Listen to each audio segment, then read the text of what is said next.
الصبر کنز من کنوز الجنه. صبر گنجینه از گنجینه های بهشت بوده. و انما یدرک الانسان الخیر کله بصبر ساعت. اگر انسان خواه تمام جنت صاحب شود، یک ساعت هم باشه دنیا دا صبر کنه. همه جنت بهاش به یک ساعت صبر بوده. امروز الحمدلله ما 16 17 ساعت صبر میکنیم. چه خیر پگه جنت برای ما نصیبه. رمضان همین ماه مای صبر این. ای صبح صادق کی کامپیوتر نغزه میبینه، کی زنش نغزه میبینه، کی خوردن و نوشیدن نغزه میبینه، کی نفس پرستی را نغزه میبینه حلال ای. لیکن به خاطر خدا یک ساعت هم باشه گفته حضرت شما صبر کنه، صبر یک ساعته گفته کلی بهای جنت ای. بهای جنت ای این صبر. و کان یقول، حضرت گفتن من اعطی درجه الرضا. میخوای که خدا شما راضی باشه؟ کی میخواد خدا از راضی باشه؟ اما کفی المعونه، چیزی که در بالای سرش میبیان به همو بسندگی کنه. همین روز خدا یک قاشق نمک داده به همو شکر کن. همین روز خدا یک پیاله آب داده به همو شکر کن. قسم به خدا نعمتی که در ما دادگی در می دوره زمان امیرالمومنین خانم که نعمت نبود. خوب خدا ما را نعمت دادگی، خوب خدا ما را نعمت داده. ای چهار طرف ما نعمت داده. میگه خدا در نعمتی دادگیم شما راضی باشه، من ای شما راضیم. نعمت های ما خیلی فراوانه امروز. و من کفی المؤن صبر علی المحن. اگر خواه کسی که در این چیزی دادگی خدا مقصد دیگه راضی باشه، در تمام مشکلات بالا آمدگی صبر کنه، پروردگار صبر اینه چیکار میکرده؟ منحت میکرده. ما یک کلمه داریم محنت، یک کلمه داریم چی های؟ محنت. همین محنت نیش اول میمونیم، حش بعد نه میشه منحت. منحت چی بده؟ تو محنت میکردی، صبر میکردی، خدا تو منحت میداده. منحت چی بده؟ بلندترین درجه رضاگی خدا. خدا را میداده، تو را منحت میگفتیم. خدا ما را انمو درجه بالا دمیتیه. این به چی بده است؟ همون دادگیش را شکر کن، همین بودگی را خور، بودگی را استفاده بر. خداوند بد میدیده انسانی را که بسیار طلب بکنه و ناشکره، بد میدیده. همین روز خدا اگر ما را همین تقدیر کنه، قسم به خدا همین رزق دادگی ما نخوریم کو، قسم به خدا ای سر و گوشمان زیادیه. یک ثروتمند داشته بودن که خدا گوسفند در من داده و تیب میگه کلا گوسفند من کرده. شیر من داده میگه تیب به پرگی شیر من کرده. اصل خدا من داده من کرده. پول من داده میگه قسم به خدا من یگان جا رفته راحت کردن نمیتونم، برای که من یگان کلوبای معیشی در آمده میتونم، نه عرق نوشیدن میتونم، من چند کرات حاجیم. همه چی را داده میگه. همون روبایی که انگور نگاه کرده میسه میگه من که نگاه کرده میسه نعمت ما. هم مثلا دیگه قسلی قند، هم فشار خون، همه چی را میگه من کردگن نباشه همش دست من میگه. من نمیدونم میگه خدا ای بر میته میگه با ای بر نعمت سلامتی را میگیرم. اما یا آدم در سلامتی داده ایو را نداده بود. شکر کردن در کاره این نعمت را، صبر کردن در کاره. صبر این شوخی نیست. من رمضان ماهی صبر. رسول اکرم چند صبر کردن صلی الله علیه و سلم. این راه صبر. میخوای که به مقصد رسی، تا صبر مکتب شه نگذری نمیرسی. این حاصل صبر. انا که صبر میکنی، تحمل میکنی، از همون غوره تلخک ترشک میشه، او شیرینک میشه، او خامپز میشه و میپزه، و او حلوا میشه و میغلطه. همین کسل هم همینه برادر، وقتی بیمار میشه تیز هر جا ندوی اخی. همین رنگی سیوه همین کسل هم. همون روز گله پگه غمچه میشه و پگه همون داویچه میشه و یه روز وقتی میبرو میره همون کسل هم. هیچ که کسل برآوردن نمیتونه، قسم به خدا. این کسل خدا میبرو را. برای بزرگا در کتاباشون آوردن که دردی که در بدن شما میرسه شما بسیار زیقی نکنه. وای رنگ همی گلی نو برآمدگی همون ساعتش که به خودش میغلطه میروه. حتی که سفیان ثوری کسلای همین لنگ میشه گریپای حاضرن به حضرت در محلول میبیارن، شیر عسل نگاه میکنن، میگه وای بر حالت سفیان، وای بر حالت. همین یک روزه کسل طاقت کردن نمیتونید. میگه گیره ملحم تونه پیشون. گفته چی باخی؟ در پیغمبر خدا گفت که یک روز اگر کسلی را طاقت کنه خدا دو ملائکه را رایی میکرده که شاهد باشه چیکار کرده است؟ میگه شکر کرده است ای خدایو. میگه اعمالش بره توزه کنه گناه نداره دیگه. آدمای کسل، آدمای بیمار چی کسلیات تبابت هم نشوه. شما یک روزی صبرتان تمام اعمالی بدی شما رو میسوزونه. با اون شرطی که صبر کنید. دو ملائک پیش کسلی آمده میسوده. می نویسن چیکار کرده است؟ این سرش در کرد، دندانش در کرد. خدا چیکار کرده است؟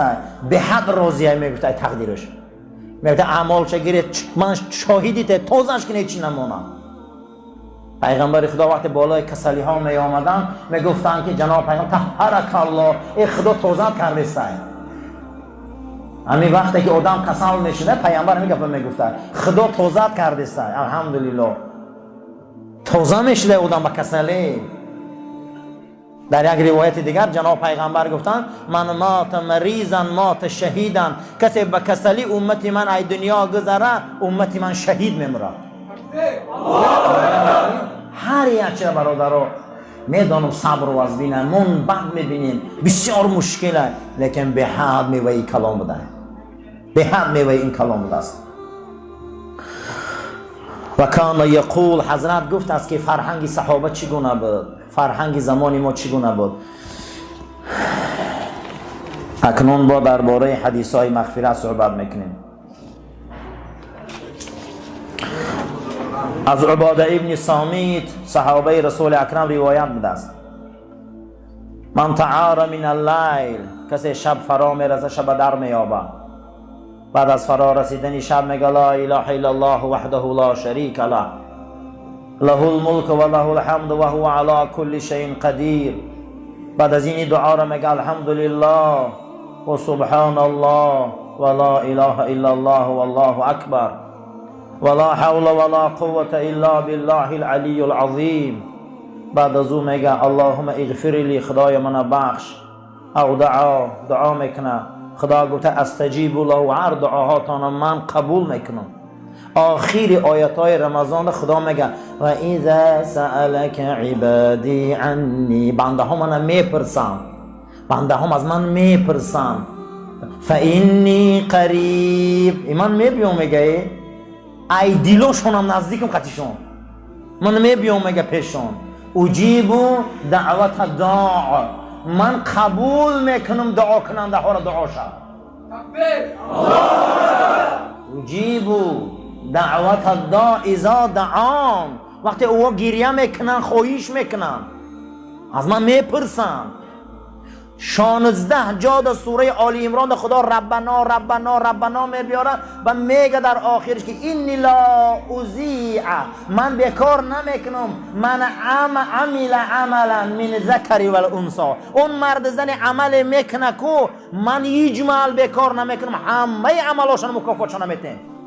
معلوم است که بعد این دعا آخر در عمل آمده است.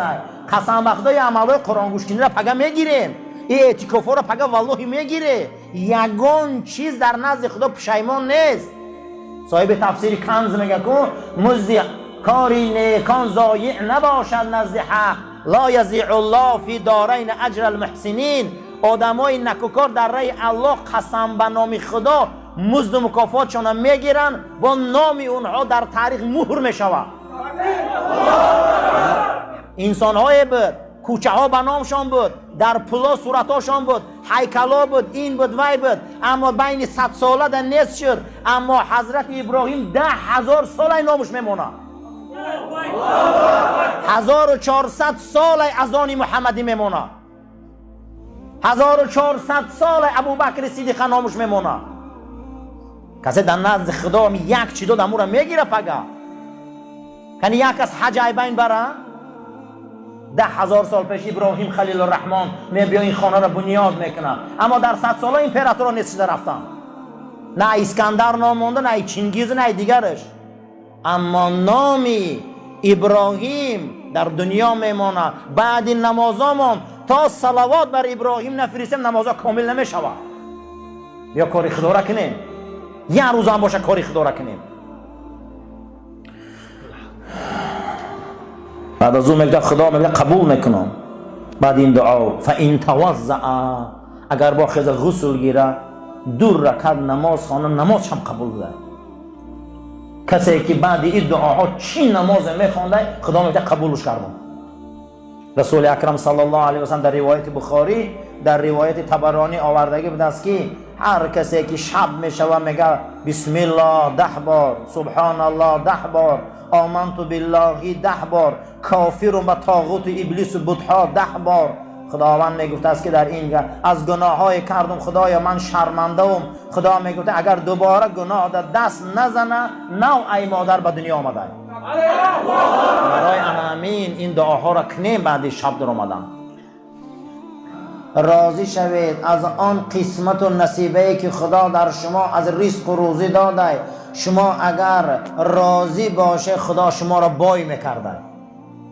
زمانی صحابه همین بود، همشان از قسمتاشان راضی بودن، همشان از تقدیراشان میگه راضی بودن. امروز ما از همین قسمتامون راضی نیستیم، برای انا همین زندگی ما تلخ قدر نیست. در تک یک دیوال یا پدر و مادر 13 گودک کلان کرد، از ما 2 گودک سریشش نمیریم. همین در تک یک دیوال قسم به خدا همین 50 سال پیش بینید در تک یک دیوال و 2 خانه فقیری 13 15 گودک از آنو شو دادن کلان کردن، یگان مشکلات نبود. آزی برای 2 گودک باور کنیم ما 6000 کیلومتر آمدگیم. برای آن که ما قسمتی دادگی خدا راضی نیستیم. مخی راضی که نمیشیم خدا ما را سرگردان میکنه. باید ما راضی باشیم ای قسمت. این همین روز 100 روبل هم کار میکنی راضی باش، 10,000 روبل هم کار میکنی راضی باش، 100,000 پول هم میکنی راضی باش. خداوند در بدنت یه نیرو میداده تو میشیدی بای. بای همینه. بای کیست؟ بای کسی بود است که به قسمت خدا دادگی راضی بوده. راضی باشیم، راضی باشیم. این همه دنیا عزیزا. و احسن جوار من جاورک تکن مؤمنا، هر کسی که همسایش حرمت کنه وای مسلمان بوده. کسی همسایش حرمت نمیکنه وای ایمانش کامل نیست. سیومین چیزی که در زمان صحابه بود میگن این همسایه دوستداری بود، که همسایه قسم به نام خدا یکی از واجبات ایمان این احترام همسایه. همسایه را دوست داره. اگه همسایگی موضوع به حد ضعیف شده، به حد. کسی که میگه اگر همسایه را احترام کنی تو دان که این احترام کنی تو این همسایگی تو را میکنه مومین. تو مومینی. و احبب للناس ما تحب لنفسك تکن عدلا، هر چیزی را که برای خودت دوست میداری او را برای مردم دوست دار، تو میشی عادل. عادل که بده؟ دوست میداری مال تا دزن، مالی مرده که ندز. دوست میداری غیبت کنن تا مرده که غیبت نکن. دوست میداری زن تا نگاه کنن، نمیداری زنی مرده که نگاه نکن. چیزی را برای خودت دوست میداری او را برای جمعیت دوست دار. چیزی را که برای خودت بد میبینی او را برای جمعیت بد بین. تو بدی در زمین عادل. عدالت همینه برادران. و اقلل الضحک، خنده را کم کنه. گفتن خنده را کم کنه. فانه یمیت القلب کما یموت البدن، خنده قلب میکشته چخیل قلب بدن میکشته. من اگر قلب ای کار مونه بدن ای کار میمونه. خنده قلب میکشته، خنده بسیار. حتی در یک روایت صحیح آمدگی است که هر کسی که مردم به حزل و شوخی میخندانه، من حاضر مقصد مرکزهای حزل و شوخی هستن، هزار مسخره باز صحنه میبره، روز قیامت اینا میمون میخستیان. حدیث صحیح هست. این خندین کمان و این جوروی شوخی گرکا و این دیگر چه تماشا میکنه میخندیم که برابرشان طبق حدیث رسول اکرم اینا فردا میمون میخستیان. اما میمون باز مهم با حضرت میگه در زمان صحابه خنده کم بود. اگر پیغمبر میخندی تبسم میکرد، زیرا که امتحانی ما مزبینه. منکر و نکیر حقه. پلیس را چی؟ ترازو چی؟ عزرائیل خدی روبرو آمدن چی؟ امام غزالی گفت است که از کتاب تورات و انجیل و زبور و تمام بزرگا قد شیشتم ای 400 استاد همین قولا را گوش کردم، از مردن تا لحد ماندن خدا 40 سوال میداده. هیچ کس او سوال را تیار نکرده چی نمیخندید. ای مردن تا لحد ماندن گفته 40 سوال خدا میداده. حال قیامت سوال سر نشده 7 سوال میداده. یکم میگفته عمری را که دادم در کجا صرفش کرده، این پول و مالی را که دادم در کجا کسبش کرده، جوانی که دادم در کجا پیرش کرده. میپرسیده ای همین مردن تا لحد 40 سوال بوده. ایرا میگن عقبه های وزبین داریم در پیش. اول تلخی جان، دویم سلامت بردن ایمان. کی باور داره که سلامت میبره ایمان پرده خاکالی؟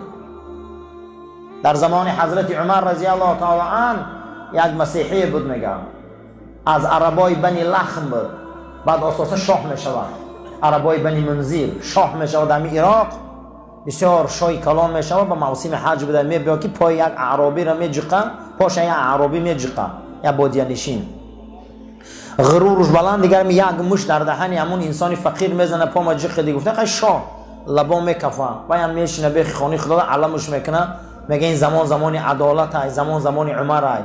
میپرسن که امیرالمومنین خیمش او بر کعبه ده زدگی های، میگه میرم شکایت به صاحبه که در دهن من به مش میزنه. میگه که حضرت عمر ششتگی، میگه همین خیلی مرد، همین خیلی قدای در کفت چپش خالی سبز داره. گفته میبیاین که این شاه بنی منذیر بوده، مسلمان شدگی، یکی از همون امیرای دور. و میگه همین نزدی؟ میگه بله. و میگه چی میخوایی؟ میگه خزد دهنم کفید. و حضرت میگه که دستات پایان کن، میگه یک مش در دهنت میزنه، خدشه میگیره، عدالت باید جاری شود. میگه بعد روز میگه خب پولت میتم اینود میتم که عربی اگرا بوده روزی نمیشه. خب میگه فردا همین شو میگریزه میره حبشستان مسیحی میشود، به خاطر که یه مش من میزنه بوده غرورش. همین شاه میگریزه امیر بود، امیر بنی منذیر، گریخته مسیحی میشود. در مسیحیت چی را قبول میکنه؟ در همو حبشستان میره مسیحی میشود. وقتی مسیحیت قبول میکنه، وقتی مسیحیت قبول کردن در آخری عمرش میشوه، با آخری عمرش میشوه. میگه تنصرت فی آخری عمری، در آخر عمرم مسیحی شدم، کاش که میموندم همو اعرابی در سرم به شطه میزدم، من به ایمان میمردم. خدای انامین برادر حال آخر عمره، حالی با کاش که میگه همه کارا رو من نمیکردم، کاش که من همین کار، من ده ها پرتارگا میدانم که گریه کردن که من ایتنی کنی مردم جای نماز گرفتگیم، زار گریه کردن که خدا لعنت کنه همین کارشم، همین وظیفه‌شم، همین خیلی دور بود که من مردم ترابه خانی نماندم. این عاقبتش اومدم کو، ولی قسم به خدا همه اینو انگوش میگزم. این درگاه خدا های، من ده ها پرتارگا خودم شاهیدم، پرتارگا رو کلانو میدونن کی بود. زار گریه کردن که ما واقعا جاگیل بدیم، اگر همون وقت میمردیم ما به ایمان بدیم. برای همین انسان باید فکر کنه یک مراتبه. چی ده میخندی ولی بلند؟ خنده بلند قلب میکشته، ولی مسخره بازایی که در صحنه ما رو میخندانن که ما هم برابر دی و یا گناه میگیریم، ما هم برابر دی و یا گناه میگیریم. برای شوخی نداره. جناب پیغمبر گفته بود که زمانی ما صحابه هاش و تابعین خنده را کم میکردن، زیرا که خنده قلب میکشه، چی گونه که قلب بدن میکشه. برای این برادرها خنده را کم کنیم، زیرا که ای پیش ما عقبه های وزبین داریم.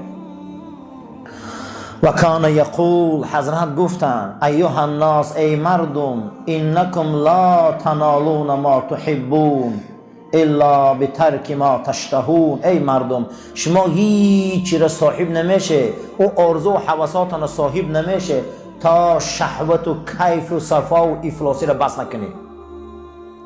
تا کیف و صفا را بس نکنی، این رمضان در امروز تا فرو رفتن آفتاب ما چند چی را بس میکنیم، با خدا میگه لعلکم تتقون، شما با تقوا میرسه. تا امروز گشنه و تشنه نمونی با او درجه نمیرسی. امروز بسیاری چیان را آدم ها دوست میدارن، اما برادرها او دا فقط چیکار میکنی؟ بس میکنی کیف و صفا را، بس میکنی کارهای ناشایسته را، با او درجه میرسی. ولا تدركون ما تعملون الا بصبر علی ما تکرهون. شما یگان جا نمیرسه، یگان درجه نمیرسه مگر به صبر، و صبرم خیلی وزبینه، خیلی مشکله. شما میکنه که همیتا پخته برای به مقاله ها رسه.